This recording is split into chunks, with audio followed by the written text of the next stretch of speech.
Welcome, everyone. Thanks for joining our September 10th, 2024 HubSpot User Group for B2B Technology in the USA.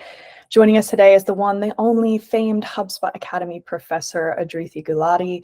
She is going to be sharing all of the amazing new features in Service Hub and how you can use these awesome tools to hopefully make your service reps' lives a little bit easier, but also delight your customers at the same time. Before she gets started here, I will introduce myself. My name is Katie Shuley. I am repping Kiwi Creative today. We are a HubSpot Platinum Solutions partner, and we specifically work with companies in the B2B tech and SaaS space, which is why we host this hub every quarter. So we do have a hub coming up in December of this year, so keep an eye out for that. If you have any questions, drop them in the chat, and we'll get those addressed either during the presentation or afterwards. There'll be some time for some Q&A as well. But for now, I will hand it over to Adriti.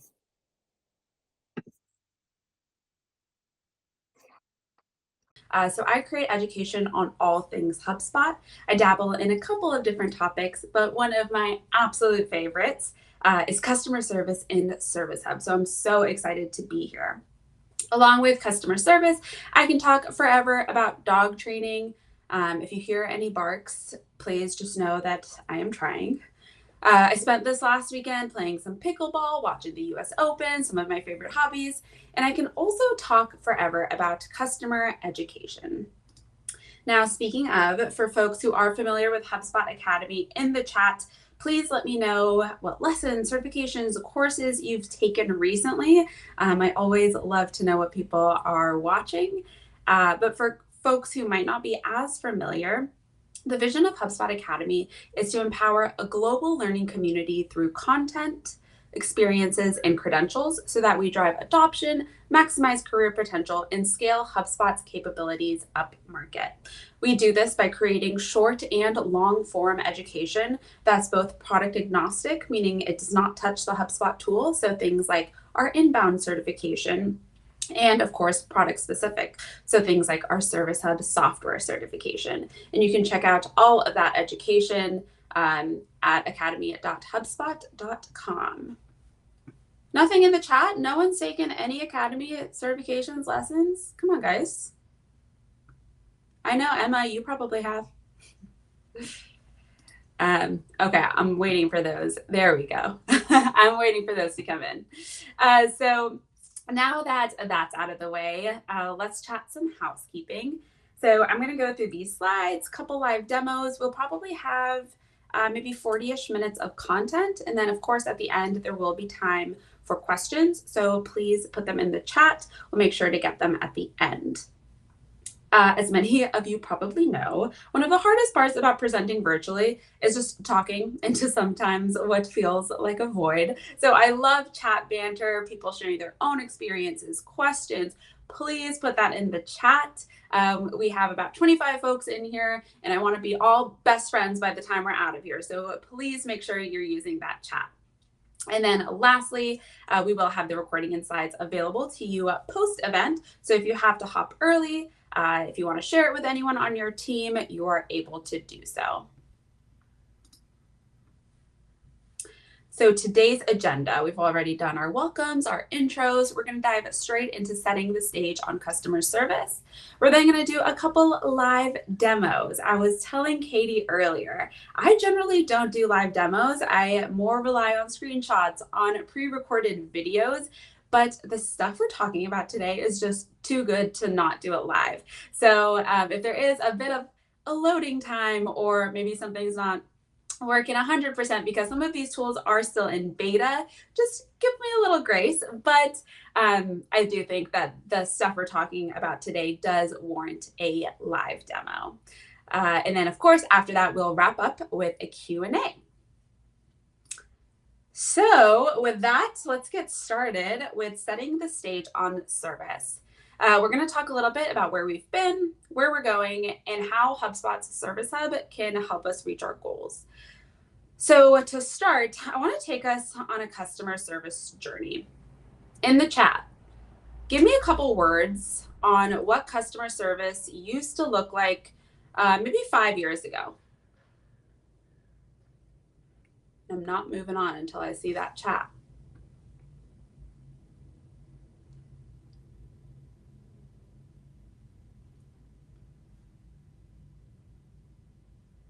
Intercom, yeah. Only when the customer initiates. Yes, Emma. All right, we're getting a bit better in the chat. Reactive, let's go. Yeah, of course.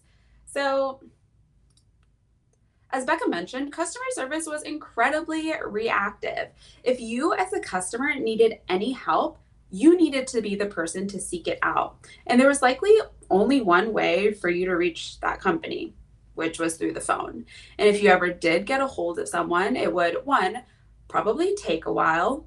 And two, as Erin just mentioned, you needed to tell and retell your story to a number of different people before you got connected to the right person.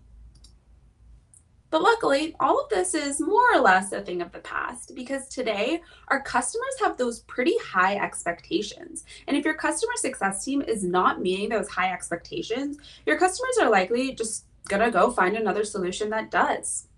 Customers need their resolutions right away, and they don't want to spend time answering a ton of questions. Their support rep needs to know their account backwards and forwards. And finally, people only want to talk to humans if they absolutely have to. Personally, I would way rather consult Google or even a knowledge base than call someone on the phone. Now, as I mentioned, this is great for the customers. They can have those higher expectations, and we're also putting more power in their hands.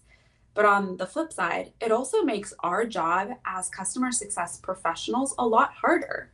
We have to somehow scale personalized service across every channel while increasing retention. So the question arises, how do we meet that growing expectations of our customers? And in the past, the answer has just been more headcount, right? The more customers you earn, the more support reps you need to hire. It's like a 1-to-1 ratio. But of course, this isn't always scalable.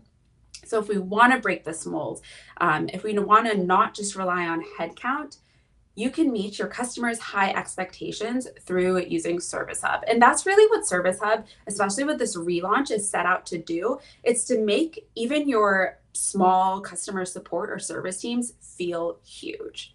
So earlier this summer, we just relaunched the new and improved Service Hub, where you're able to scale support and drive retention, so you're increasing customer value. Now, in a minute, as I mentioned, I'm gonna get a bit more granular on how exactly we're doing this with live demos, but I do wanna just point out some highlights and what I think sets Service Hub apart. So the first off, we have AI. Service Hub is just so deeply powered by AI, so your customers can rely on self-service. That means we can enlist AI chatbots. We can use AI to help us write knowledge base articles. But also for instances where self-service isn't an option, your reps are empowered by AI so that they can solve complex issues. As an example, one of my favorite AI features is actually the ability to summarize a conversation. So let's say there's lots of back and forth. Let's say you need to bring someone into this conversation. You can just ask AI to give a quick summary, and they'll give you a couple sentence summary of all the back and forth, giving you all the context you need. So we're going to demo that in just a second. It's really cool.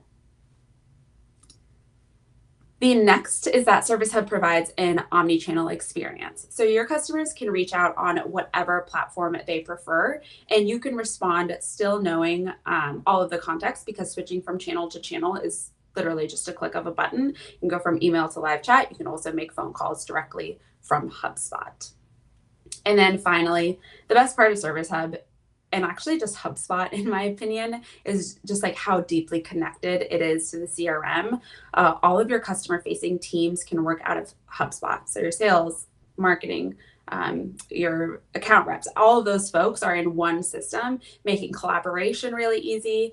It ensures you have all the context you need. You don't have to switch between thousands of apps. It's all at your fingertips. So now that everyone is super excited, let's do a deep dive into the tools of Service Hub. So quick aside, if you're not as familiar, calls are only possible with enterprise version. No, we can actually do calls with other versions. We can talk more about that in a second. But the tools within Service Hub, we have Help Desk, Customer Success Workspace, which is in beta right now. And then we have the knowledge base, customer portal, and customer feedback surveys. With the relaunch that happened earlier this summer, we really focused on 3 aspects, which is the help desk, the customer success workspace, and the knowledge base. So that's what we're going to talk about today. However, if you do want to know more about customer portal or customer feedback surveys, I would highly recommend taking the Service Hub software certification. That'll give you a deep dive into all of these tools and more. It'll talk you through setup, best practices, and all that jazz. Okay. So the first thing that we'll talk about is help desk. Is anyone using help desk right now? Please let me know in the chat. But if you were using it in the past, you may have noticed that you needed to switch between like the ticketing tool and help desk to get the entire picture. But I'm so happy to say we don't have to do that anymore.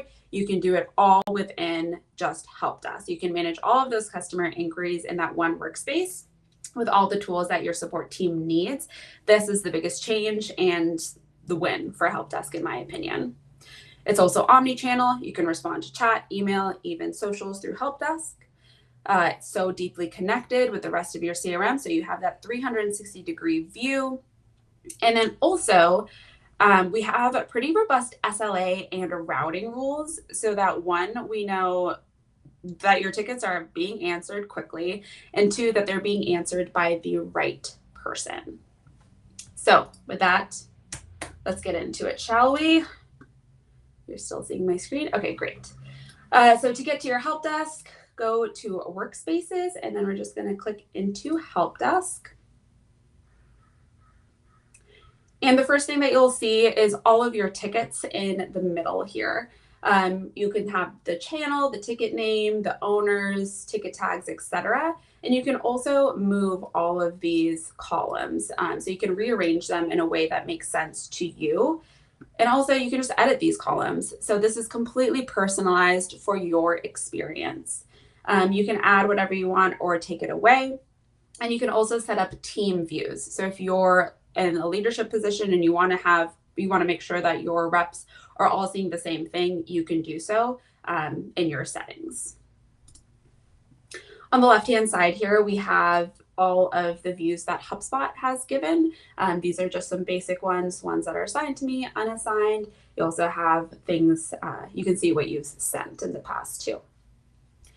If you want to get more granular, which I'm sure you do, we can also create custom views, and your custom views are going to live down here. When you create a view, you'll notice that you can either have it private or shared with everyone. Pro tip, if I was leading a service team, I don't think I would make it so that anyone could make public views. That can get super cluttered, as you can see, and you want your help desk to just be as personalized to you as possible. So of course, have your reps be able to make their private views, but you can disable them for making team or everyone views. So just a quick pro tip there. In my private view, I have a high priority view. So these are tickets that are assigned to me and also have been labeled as high priority. Up top, we have pretty much the same thing. These are just quick filters. So if you do at a glance need to see tickets assigned to one of your colleagues for some reason, you can do so up here. Let's click into a ticket. You can also search for tickets. So if you know like the person who you're looking for, just type it in here and it'll pop up. So in the middle, we have the conversation. This looks like it's been a live chat conversation. And I can see all of the dates and all of the context here. We can also see the comments that are only visible to me. These aren't visible to the customer at all. Let's say I want to respond to this person, not on live chat, but on email.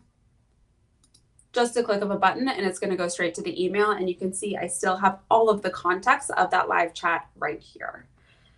When I do respond, let's say that's, not the most professional response. We can enlist our AI assistant to help us make this a bit more professional, friendly, whatever it is. So if I just highlight this, our AI assistant pops up and I can change the tone. I can rewrite it, expand it, shorten it, or draft a new message. So let's see what professional pulls up. Looks a lot better. Of course, if this still doesn't suit your fancy, we can run it again until it does. Now, as I mentioned, AI does also give you the ability to summarize conversations. Hop on over to your comment tab and click this little light bulb, and it'll give you a quick overview, a couple sentences of what this conversation is about. This is really helpful, especially if you are escalating a ticket to someone else. Of course, we have all of the usual functionality of inserting knowledge base articles, snippets, videos, etc. straight from here. So you don't necessarily have to leave the help desk if you don't want to. Everything is right at your fingertips. On the right-hand side, we have a completely customizable side view that's bringing in data from the CRM. So we have about this ticket right here. If you do need to edit things, you can edit it straight from the sidebar. Again, you don't need to leave help desk if you don't need to. We have their deals, other tickets, which is probably really important. You can also see their feedback, things like that. Again, this is completely customizable, and you can also set team views. So for managers, you can make sure that this is, you're not distracting your reps with anything. It's just exactly what they need to see. Let's talk about ticket routing for a second. So we can do routing in a couple of different ways. Round robin is probably the most common one right now. So you can say, if a ticket comes in, we're going to round robin it between this team of 5 people, and those people are it's just going to be evenly distributed. With Service Hub Enterprise, we have skills-based routing, which is so cool. That basically means that you can, in HubSpot, you can assign skills to certain reps. Maybe this is technical skills, escalation. It could be language. And you can say, if a ticket comes in that matches one of these skills, we're going to send it to that right person. So let's say a ticket in German comes in, we're going to send that to our German-speaking support rep. It's really, really slick. You can also reassign ticket owner right here. I believe you can, we'll check on this, but I believe you can probably turn this off just so your reps aren't just reassigning tickets as they want. But then once you have felt like you have solved this ticket, go on over to ticket status, mark it as closed, and we can also have required properties pop up. Maybe it's resolution, maybe it's something else that you need to know that you need to report on, so that you're getting all of the data from your support reps when they close out a ticket. And that's about it. Those are kind of the highlight about the new features of Help Desk. If you do have questions, pop them in the chat. I will get to them afterwards. But for now, let's move on and talk about the Customer Success Workspace. Similarly, tell me in the chat if you are using the Customer Success Workspace.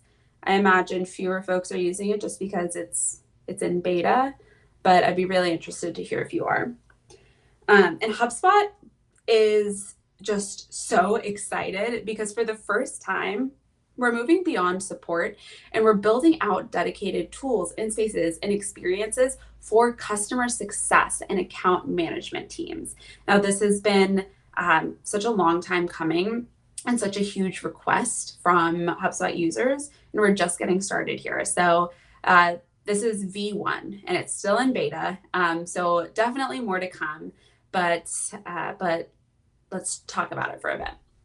So the Customer Success Workspace is really just your place to manage your book of business so that you can increase efficiency and that you can also talk to the support reps, talk to marketing, talk to sales, all in one system. You don't have to be moving from tool to tool. A huge part about our Customer Success Workspace is the ability to track customer health. This is how you can identify your healthy customers, how you can identify folks who might be at risk of churn, so that we can improve that revenue retention. All right, so to access the workspace, we're going to go in the same place that Help Desk is and click Customer Success. You can see it has a beta tag next to it. And we have 5 tabs up here. If anyone is using the prospecting workspace, you're going to notice this looks very similar. It is pretty much the exact same layout, just with different tools plugged in here. So everything is pretty consistent. In the Summary tab, you have just like a high-level overview of your day. You have your tasks up on the left-hand side. You can filter that by things that are due today or overdue. You also have your portfolio. This is your book of business. Right now, I have it set to my companies, but we understand that not every, like HubSpot might do it differently than whatever. So you can use it as companies, or you can actually change that to contacts, or you can change that even to a custom object if that's how you manage your book of business. I don't have my schedule populated here, but if you have Google or Office 365, you can connect your calendar and see all the appointments coming up. So again, you don't have to leave this customer success workspace if you don't need to. And then a bigger view of your tasks. We have heard feedback that this is nice, but we want to see like the whole week view rather than today and tomorrow. That's how CSMs and account managers work. So that is feedback that we know and is hopefully coming soon. And then we can have up to 5 pinned reports on this summary page.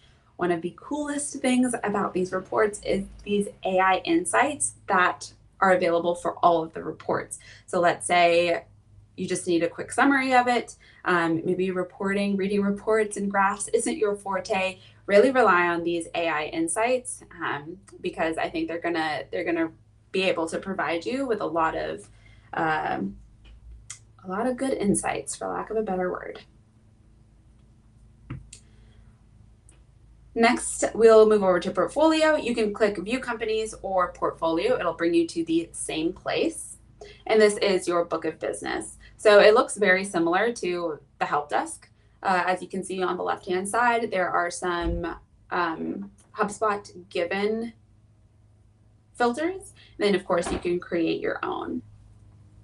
When you click into a company or whatever object you choose, you'll have just this sidebar that looks probably pretty familiar if you've been using our CRM for a while. So you can make all of your phone calls, emails straight from here. You can also edit any of these properties as needed. And of course, this is editable so that you can, make this more customized to your needs. If you are a CSM and if you've been using HubSpot in the past, you likely have been using pipelines, either deal pipelines to understand upsell opportunities, or ticket pipelines for either implementation or just tracking your customers for like their 90-day reviews, whatever that might be. So we just put that straight into the customer success workspace, and you can drag and drop these cards straight from here. You don't have to leave to go into deals or tickets to do so. You can do it right here. Schedule, again, this is just a bigger version of the calendar. And then you have the activity feed. This is similar to what's in your dashboard, but this is only going to be for your book of business. So let's say you have emails, your entire book of business, and you need to see how folks are interacting with that email. Instead of going to each company record, you can just come here and see how they're interacting as a whole. Now, the thing I think most people are excited for when the customer success workspace are the health scores. So the health score, this is going to be how you keep track of who's healthy, who's at risk for churn, and it's all completely customizable. So you're putting in the calculations to understand how the health of your book of business. So let's go into one. Now you can include up to 5 lists. So you can do all of your companies. You can only do your book of business, and you can do some sort of mixture of them, but you have to include only up to 5 lists as of now. When you do get into the calculations, Basically how it works is you can either add or subtract points based on behaviors. So let's say an email has hard bounced, then maybe we subtract 9 points. A contact is unworked, subtract another 4 points. Or maybe if they have booked time with their CSM, we add 10 points. This calculation is all based on kind of what you input into the system. I would recommend that you do it on a scale of 100, just because the reps, like that's kind of what we all know, right? Like then we can say 90%, that's pretty good. 50%, ooh, that's not so good. So kind of putting it in terms that everyone, including your support reps, will understand is my advice. And then once you have configured that, we can also make the thresholds and the score labels. So 75 to 100 is healthy, 50 to 74 is neutral, below is at risk. And something really great about these health scores is that you can use them with workflows. So if someone falls into an at-risk category, maybe we set a workflow that notifies that CSM or notifies that manager. Does it tie into NPS score? Not yet, but Erin, please let me know what you would like to see, and I can figure that out. But it does tie into workflows. So I definitely recommend looking into this. It's a really cool feature, and it's going to make sure that your book of business is as healthy as possible. Hey, Adriti, we have a question about if you need a service seat to configure the health score. You do, yes. Oh, just to configure the health score. Let me take that as an action item, and I can get back to you. Thank you.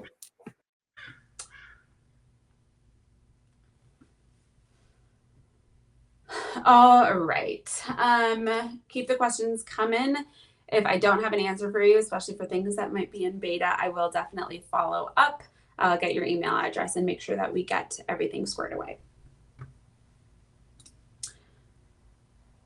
Let's talk about the knowledge base now. The knowledge base has been around for as long as Service Hub has been around, and it's really wonderful. Let me know in the chat again if you are using it. We have updated a bit so you can do a little bit more customization. It's better for SEO now, but for folks who might not be using the knowledge base, couple quick highlights. One, it's used to scale impact, saving time for your support teams. It fits seamlessly with the rest of your HubSpot site. So as I just mentioned, with all of that new customization, it really looks like it's just an addition to the rest of your websites. And it's quick and easy to set up. So again, this is kind of another way that we can make these smaller support teams feel really big. And when a knowledge base is set up well, it should deflect ticket count, which I know is one of our top goals as service managers. So really to understand like what we should be writing about in our knowledge base, we should be consulting our ticket reports and understanding what are our top questions and how can we make those into a knowledge base. Another great use for knowledge bases are when helping answering questions. So live chat, there's so many people who will like live chat in such a complicated question that might be better suited for the phone. A knowledge base is a great resource to send over rather than kind of typing out everything in live chat or email. So knowledge bases are great for supplemental information, maybe in an email post your phone call, or just a way to deflect tickets right off the bat. Yes, the AI chatbot does look up knowledge bases.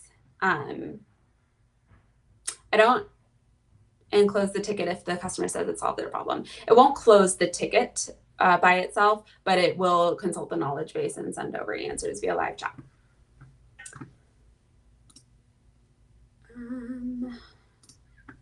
Let's go in here. All right, to get to your knowledge base, we're going to go on over to content and select knowledge base.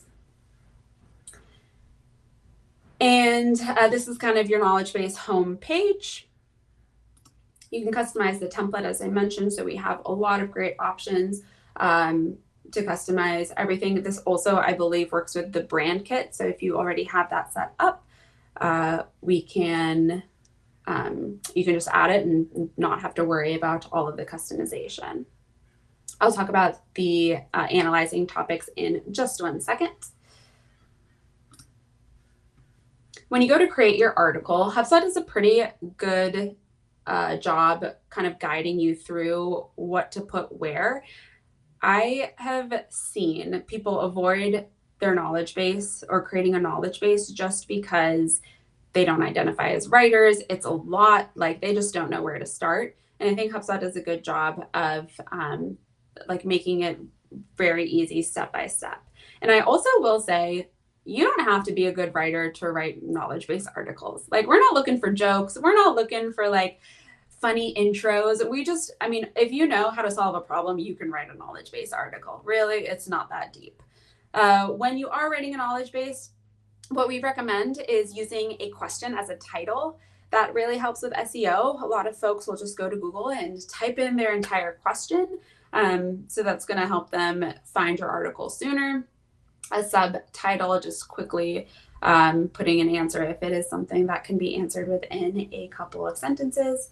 But then in the bulk of the knowledge base article, we have a lot of options to, of course, you can just use text, but you can also use videos, images, call outs, different colors.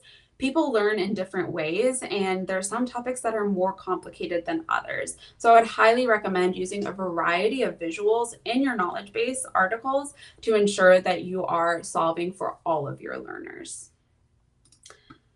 Of course, we have AI embedded in these knowledge base articles.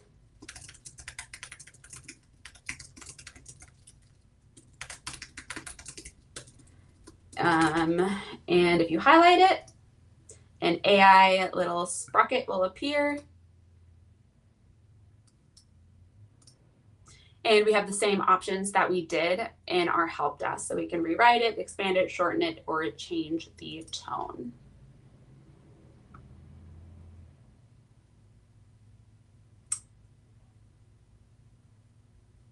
There we go, much better. So again, if you don't identify as a writer, use AI, and also know that knowledge-based writing is not creative writing in any way. You can definitely do it. We also have the ability to create knowledge base in different languages, as well as private knowledge base articles. So if you only want your knowledge base to be accessible to customers, not prospects, you can make your knowledge base password protected. Now let's get into insights. So just toggle over here, and here you'll be able to see your article health, the views, the average time on article, and the helpful rating. By default, every knowledge base article at the bottom is going to ask thumbs up or thumbs down, was this article helpful? And that's all going to be consolidated here.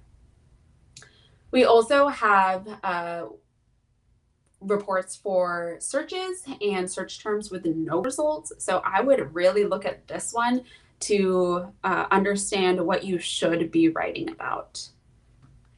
Also, your most searched terms is a good place to start. And I do just want to say, like, when you are starting out your knowledge base, you don't have to come out the bat with 30 knowledge base articles. You can start small, start with 10 and see how those are doing.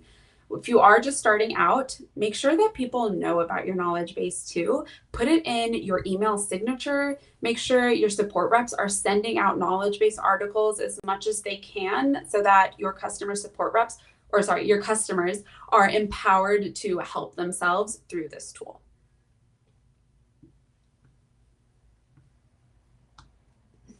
All right.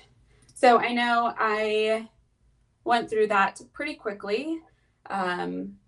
We have, yes, it's about 9:40 Pacific, so we do have some time for questions, which I'll be happy to get to. But if you do want to go learn some more, Academy is a great resource. We have the community and connect.com. You can create your little avatar and chat with folks who are in the same experience as you are. YouTube, our knowledge base, our blog, and then webinars and hugs, just like this one. Thanks so much, Adriti. So looks like we've got a couple questions in here. You were saying that tickets can be the source of new articles. How can they be analyzed in this sense? So what I would do is I would create a ticket report of most common tickets and have like ticket tags. So make sure that your reps are tagging tickets. Maybe it's a functionality issue, maybe it's about a certain tool. And then once a month, audit that report and see what are the most common tickets that are coming through or the most common tags that are coming through. And based on that, use that to inform what knowledge base articles you should write. Okay, and then I think going back to, there was a question about calls are only possible in the enterprise version. You said not quite. Is there anything specific in how that relates to these new features? Yeah, so you can purchase minutes. I believe everyone, like, there's a standard amount of minutes that you get with like professional and enterprise, but you don't need to just have enterprise to make calls through HubSpot. I can send over a knowledge base article about how calling works with the recording when we get there. Awesome. And I know there are a few things about the Net Promoter Score. Is there anything else to touch on there? Or I think we kind of touched on it a little bit, but. Yeah, I think someone was asking how, like, if Net Promoter Score was tied in with customer success workspace. And I do want to know if they expanded on what they were looking for. Yes, it was, I think there should be a point value to a detractor, passive, and promoter. If a detractor, maybe it wouldn't be an immediate at risk. So is that something that could maybe be configured as a part of the health score? Yeah, that is a great question. I bet it can. Let's see. We're doing this live. I don't have access to this. Okay. Aaron, I'm going to check on that and I'll also send it back to you, but I bet we can add that it is a property. So I bet we can say if they're in a detractor, we subtract a couple points, but I will check on that. I was going to say, and it looks like you can use any kind of property here from what I can tell. Contact for the specific object though, right? So if your health score is based on the object, it has to be the same properties Exactly. of that object. Perfect. Okay. Do you have any examples, Adriti, of people using something like this for a custom object or a different object based on their company or something that they were doing? I'm putting you on the spot. I'm curious. No, Katie, come on.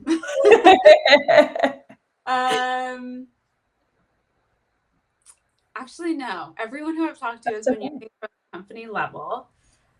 But I wonder if we have case studies about folks using it differently. I don't know if we have it right now just because it is so new and that's okay.